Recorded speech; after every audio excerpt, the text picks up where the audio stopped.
আংকি সুতা লইলে আমার কাছে না খুব মজা লাগে। উত্তর বাচ্চা তোর আমি বারবার বলছি খুব সাবধান সাবধান।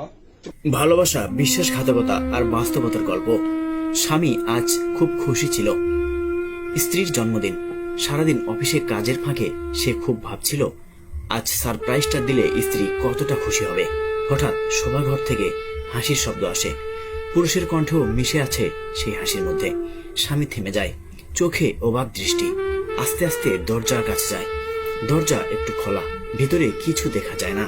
স্বামীর মুখ ধীরে ধীরে ভেঙে পড়ে। গিফট হাতে কাঁপছে হতভাগা স্বামী। স্ত্রীর গায়ে কোনো কাপড় নেই। সেই সাথে আরো একজন পুরুষ, যে মানুষটার জন্য সারাদিন ছুটে এসেছে অফিস শেষ করে, যে ভালোবাসার জন্য এত বছর লড়াই লড়েছে, আজ সেই মানুষটা অন্য কারো বুকে।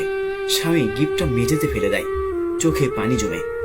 আসলে কখনো কখনো সারপ্রাইজ দেওয়ার মানুষটি আমাদের সবচেয়ে বড় ধাক্কা দেয়। বিশ্বাস একবার ভাঙলে ভালোবাসা আর কখনো মনে থাকে না। বিশ্বাস ও ভালোবাসার সম্পর্ক একবার ভেঙে গেলে তার আগের অবস্থায় ফিরে আসে না। বিশ্বাসঘাতকতা শুধু একজন মানুষকে নয়, একটি পুরো পরিবারকেও ধ্বংস করে দেয়।